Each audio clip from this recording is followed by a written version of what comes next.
Australia is one of the most obese countries in the world.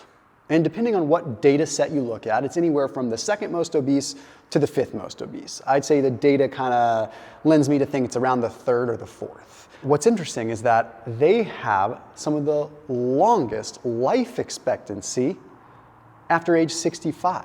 When you look at particular countries that have similar socioeconomic values, and when you adjust for inequalities there, you're looking at all of this data and you find that Australia lives pretty long despite being very overweight. So without getting into the data, because I did another video specifically on the data there, I want to talk about what's different. But the first thing that I want to address here is a big, giant, glaring, wrinkly, huge, oily elephant in the room.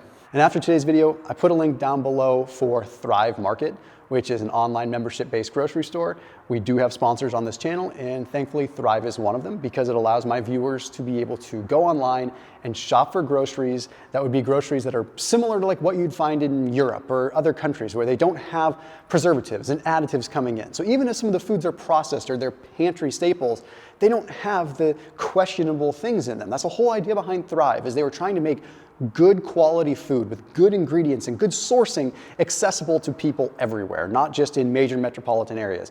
Not to mention, it ends up being cheaper than going to somewhere like Whole Foods most of the time. So that link down below is for 30% off your entire grocery order. So go in there, load up your shopping cart, and 30% off, plus you get a free $60 gift. I have been using Thrive for, 6-7 years. They've been a sponsor on my channel for about that long as well. And I get almost all my pantry staples from Thrive these days. So that link, top line of the description underneath the video. I don't want to tease this video a whole lot. I'm just going to come right out and say the two biggest things: diet and the healthcare system. Let's talk about the healthcare system for just a second.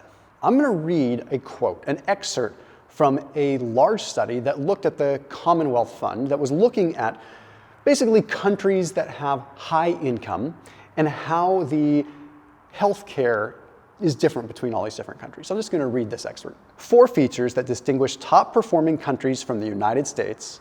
1, they provide for universal coverage and remove the cost barriers.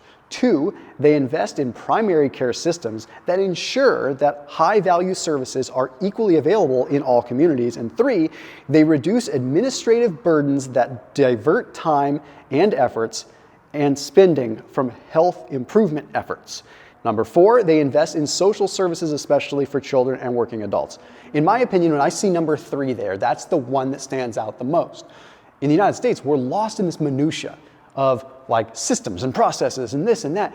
It's extremely hard to navigate, and it takes away from the overall healthcare outcome. So I want to talk about a study that was published in 2021 that looked at the Commonwealth Fund report. And it was looking at, again, 11 of the highest income countries and their healthcare systems and how much we spend on it and their outcomes. 71 different parameters they were looking at with 5 overall kind of outcome pieces: the access to healthcare, the process, the equity, the efficiency of the administrative side, and the overall outcomes. Okay, this is the 5 things they were looking at.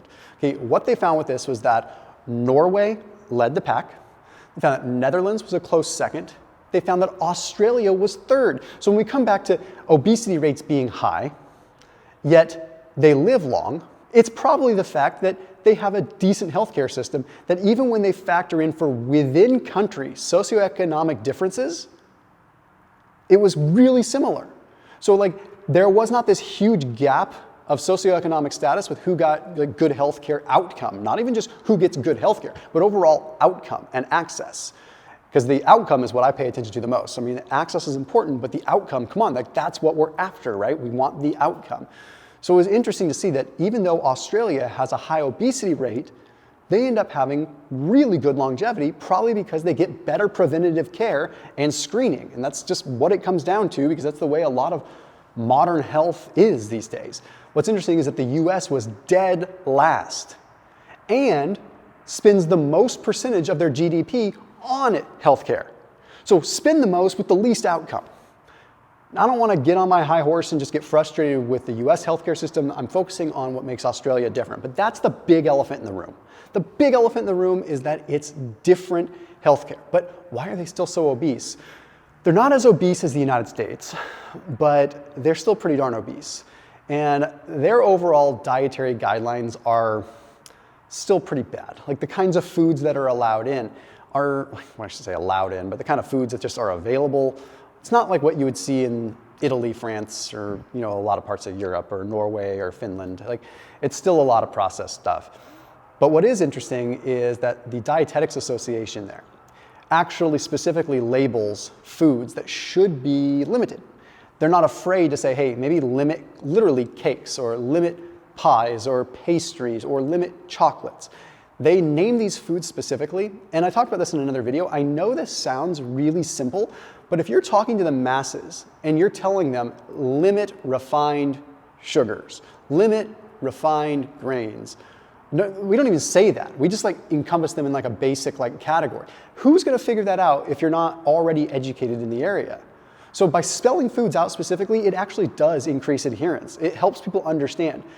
I know that a lot of people in the United States are making poor choices, and they know they're making poor choices, but I also know that there's a lot of people that are genuinely confused, that they don't know which way is up, because you've got Bob on social media saying eating all the processed food is fine, stop emotionally dysregulating people, and then you've got the other person saying no, a grain of rice is going to destroy you. So yes, of course people are confused. So it does matter what the bodies, the governing bodies say. Even though it might be frustrating, it does matter what they say. So that particular component makes a really big difference, because people can actually choose for themselves and understand a little bit more. Now, additionally, smoking. Australia has some of the lowest instances of smoking, at least in this BMJ study that was published in 2024, because it was looking at 6 of the similar socioeconomic countries as far as income is concerned.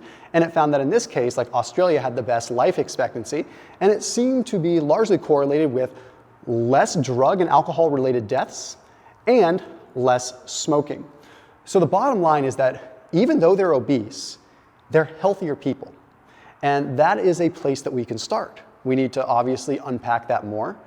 But the bigger piece that we can't change that's frustrating right now is the healthcare piece. But what we can do is educate ourselves. Because what this healthcare piece has demonstrated is that it's the preventative care that matters the most. And how do we tackle preventative care on our own? Education. Because it at least gets us through that preventative piece a little bit easier. As always, keep it locked here on my channel, stay educated by hitting that subscribe button, and I'll see you tomorrow.